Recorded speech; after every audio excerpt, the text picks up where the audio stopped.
I've got a confession. I love looking through people's garbage. Now, it's not some creepy thing, okay? I'm usually just looking for old electronics, stuff I can take to my workshop and hack. Now, I do have a fetish for CD-ROM drives, okay? Each one's got 3 different motors, so now you can build things that move. There's switches, so you can turn things on and off. And there's even a freaking laser, so you can make a cool robot into an awesome robot.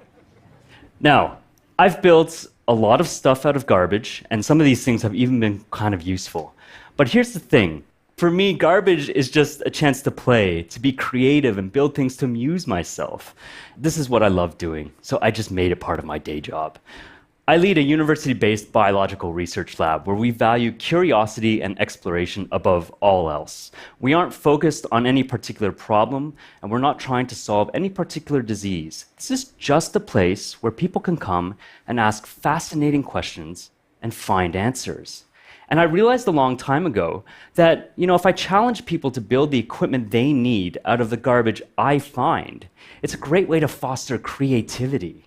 And what happened was that artists and scientists from around the world started coming to my lab. And it's not just because we value unconventional ideas, it's because we test and validate them with scientific rigor.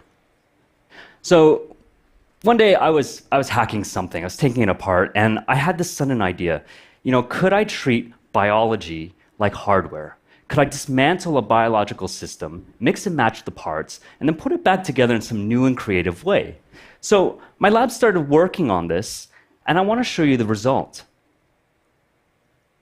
Can any of you guys tell me what fruit this is? What was that? That's right, it's an apple. Now, I actually want you to kind of notice as well that this is a lot redder than most apples, okay? And that's because we grew human cells into it. We took a totally innocent Macintosh apple, removed all the apple cells and DNA, and then implanted human cells. And what we're left with after removing all the apple cells is this cellulose scaffold. This is the stuff that gives plants their shape and texture. And these little holes that you can see, this is where all the apple cells used to be. So then we come along, we implant some mammalian cells, which you can see in blue. And what happens is these guys start multiplying and they fill up this entire scaffold. Now, as weird as this is, it's actually really reminiscent of how our own tissues are organized. And we found in our preclinical work that you can implant these scaffolds into the body, and the body will send in cells and a blood supply and actually keep these things alive. This is the point when people started asking me, Andrew, can you make body parts out of apples? And I'm like, you've come to the right place. So I actually brought this up with my wife. She's a musical instrument maker, and she does a lot of wood carving for a living. And so I asked her, could you literally carve some ears out of an apple for us? And she did. So I took her ears to the lab. We then started preparing them. Yeah, I know. It's a good lab, man. And then we grew cells on them. And this is the result. So, listen, my lab is not in the ear manufacturing business, okay? People have actually been working on this for decades. Here's the issue.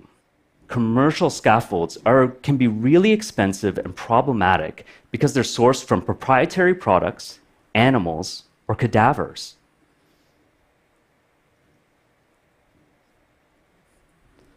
We used an apple, and it cost pennies. Now, what's also really cool here is it's not that hard to make these things. The equipment you need can be built from garbage, and the key processing step only requires soap and water. So what we did was put all the instructions online as open source. And then we founded a mission-driven company, and we're developing kits to make it easier for anyone with a sink and a soldering iron to make these things at home. What I'm actually really curious about is if one day it'll be possible to repair, rebuild, and augment our own bodies with stuff we make in the kitchen. Now, speaking of kitchens, here's some asparagus. Okay, they're tasty and they make your pee smell funny. Now, I was in my kitchen and I was noticing that when you look down the stalks of these asparagus, what you can see are all these tiny little vessels. And when we image them in the lab, you can see how the cellulose forms these structures. This image reminds me of two things: our blood vessels and the structure and organization of our nerves and spinal cord.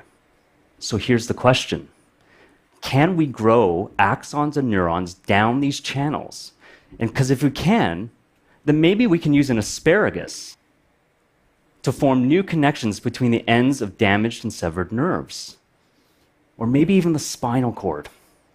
Now, don't get me wrong, this is exceptionally challenging and really hard work to do, and we are not the only ones working on this, but we are the only ones using an asparagus.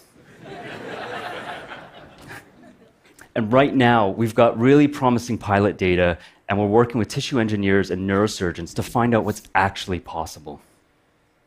So listen, all of the work I've shown you, the stuff that I've built that's like all around me on this stage, and the other projects my lab is involved in, are all a direct result of me playing with your garbage. Play is a key part of my scientific practice. It's how I train my mind to be unconventional and to be creative and to decide to make human apple ears. So the next time any of you are looking at some old, broken down, malfunctioning piece of crap technology, I want you to think of me, because I want it. So seriously, please find any way to get in touch with me, and let's see what we can build. Thank you.